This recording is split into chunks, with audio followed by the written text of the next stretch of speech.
Okay, just a quick video on apparent and real limits and where they apply for us in terms of group frequency distributions.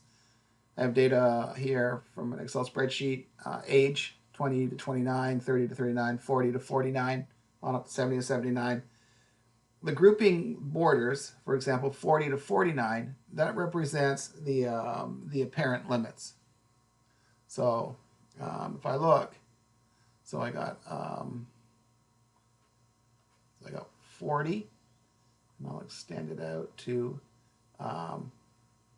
49. Okay.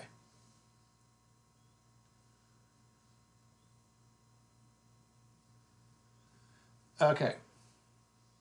So 40, the real limits for 40 are 39.5 up to 40.5. 40. And then if I go over to 49, 49 goes from 48.5 on up to 49.5. Okay. So in this case, the real limits, so the real limits actually extend from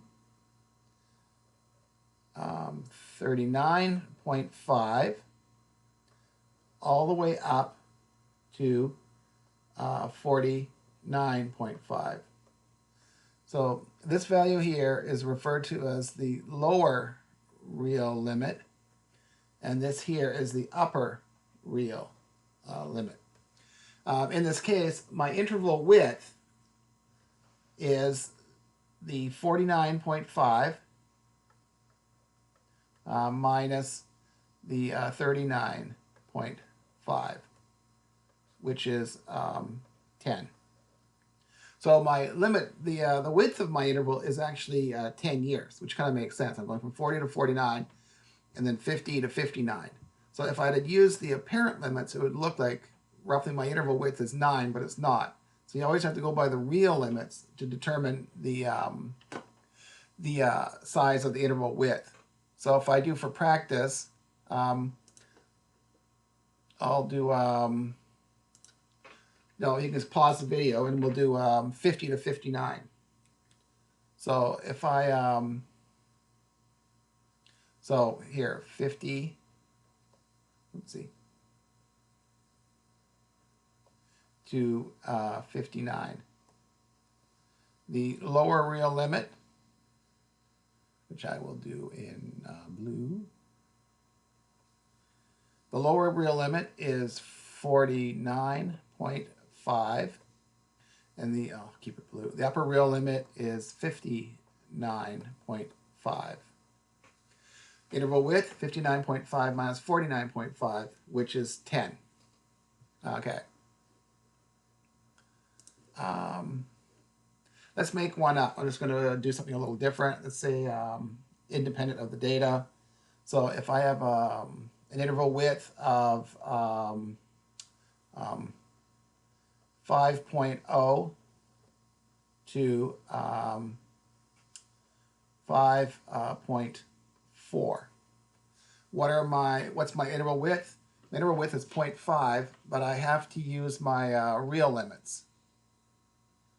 So the real limits for 5.0 are 4.95 up to 5.05.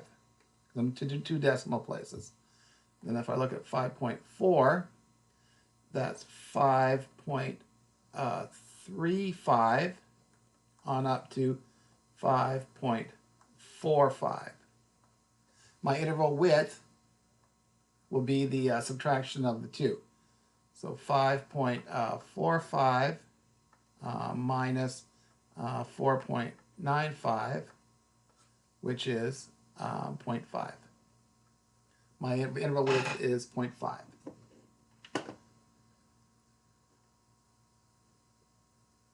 Okay, so for practice, so you can pause the video and try, for practice, let's say, sorry, let's reset here. Let's go, I don't know, 10.0 to 14.9. Let me fix that. That's a 9. Sorry. So, okay, 10.0 to 14.9. What is my interval? What are my real and apparent limits for the two values?